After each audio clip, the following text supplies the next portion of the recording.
Welcome back to Savvy Psychologist. I'm Dr. Ellen Hendrickson, and I'll help you meet life's challenges with evidence-based research, a sympathetic ear, and zero judgment. So too often, we don't talk about the worst things that have happened to us. It's too humiliating, we're too scared, we think we'll break down and never recover, or we think we're the only one and that no one would understand. And that's because trauma isn't neat and tidy. There are no nice, neat, traumatic packages wrapped up with a bow. Instead, trauma is messy and confusing, and even if we want to talk about it, we might not know what to say or how to say it.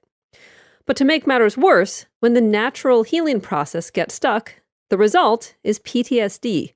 And the heart of PTSD is avoidance, turning away from anything that reminds us of the trauma, and that includes talking about it. A vicious cycle ensues. But think about this. Trauma often occurs person to person. Assault, rape, crime, violence, atrocities of war, mass shootings, and even traumas that aren't strictly interpersonal, like natural disasters or medical emergencies, still unfold in a social context. For example, how others react to your trauma can chart your course toward recovery or struggle. So for example, getting an initial response of blame, criticism, or denial, rather than belief and support, builds a big ol' speed bump on the road to recovery. But the other side of the coin is true too.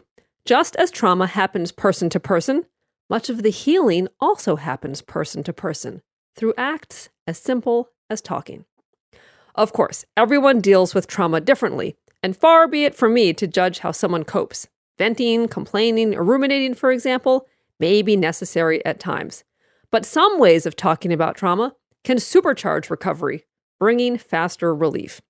So even though it's hard, there are a million reasons to talk about trauma. Whether with one heart-to-heart conversation or many ongoing discussions over time, this week, here are 6 reasons to talk about trauma. Reason number 1 is to get support. Scroll through the news and you'll get an instant primer on trauma in all its forms.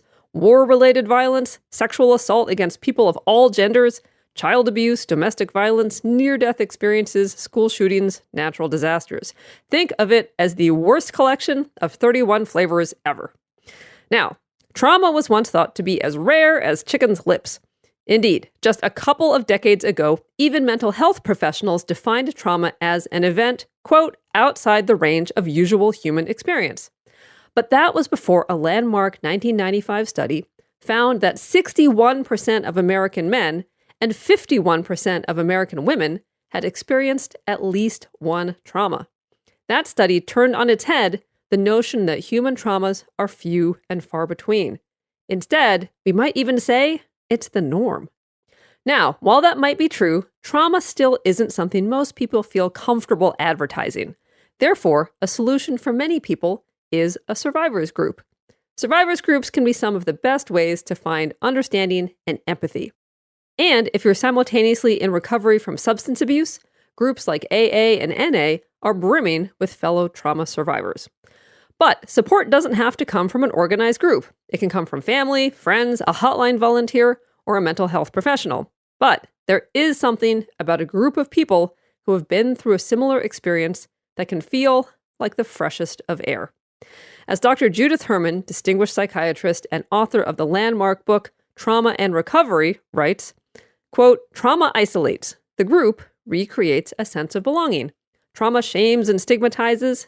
The group bears witness and affirms. Trauma degrades the victim. The group restores her humanity. So call it validation, understanding, being seen, or empathy, but whatever it is, talking with someone, or many someones, who get it, slices away the cobwebs of isolation. Reason number 2, to make sense of what happened. To process a trauma essentially means to make sense of it, because trauma doesn't make sense.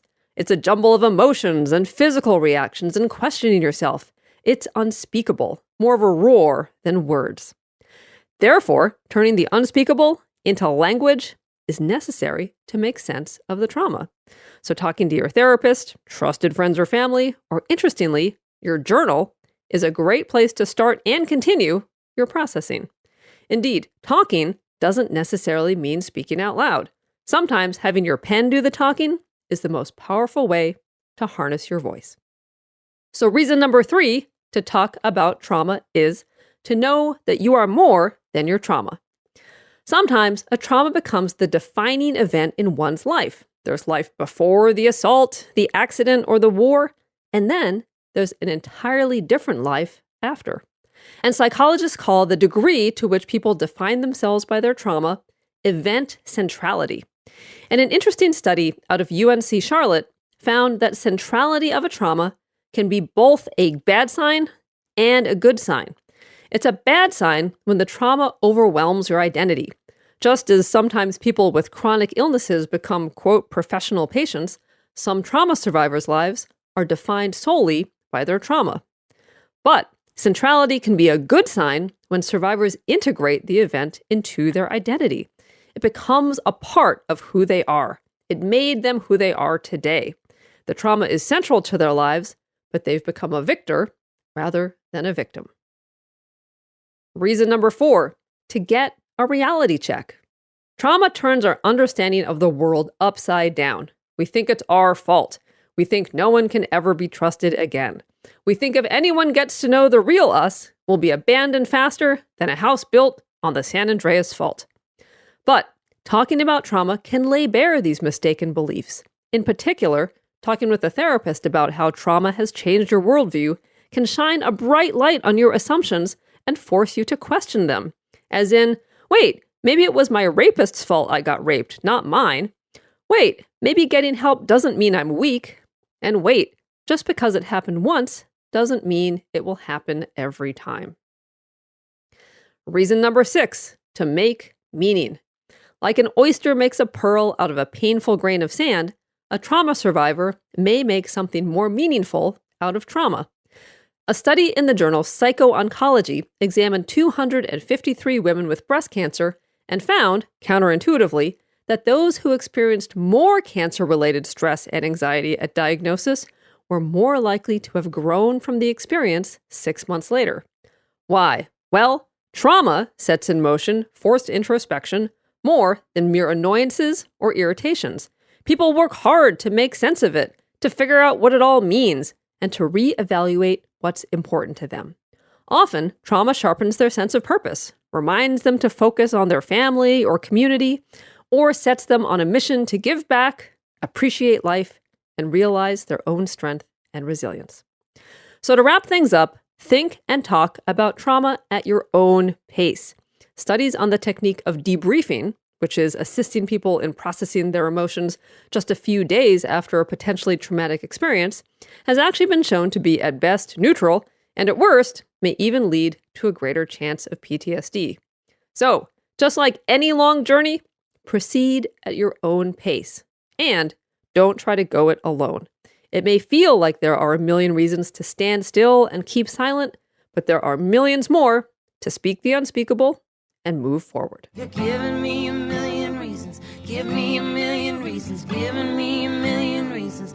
Thank you for making Savvy Psychologist a part of your life. Remember to give us a call at the Savvy Psychologist voicemail line at 857-529-5650. You can request an episode topic, leave a comment, or just tell us why you love the show. So give us a call, and if you'd like, you could hear your voice on a future episode. That's 857-529-5650. Savvy Psychologist is audio engineered by Steve Rickyberg and edited by Beata Santora. As always, Savvy Psychologist is strictly for informational purposes and doesn't substitute for mental health care from a licensed professional. For all things social anxiety, as well as more of my work, check out ellenhendrickson.com. Thank you so much for listening. I'll see you next week for a happier, healthier mind.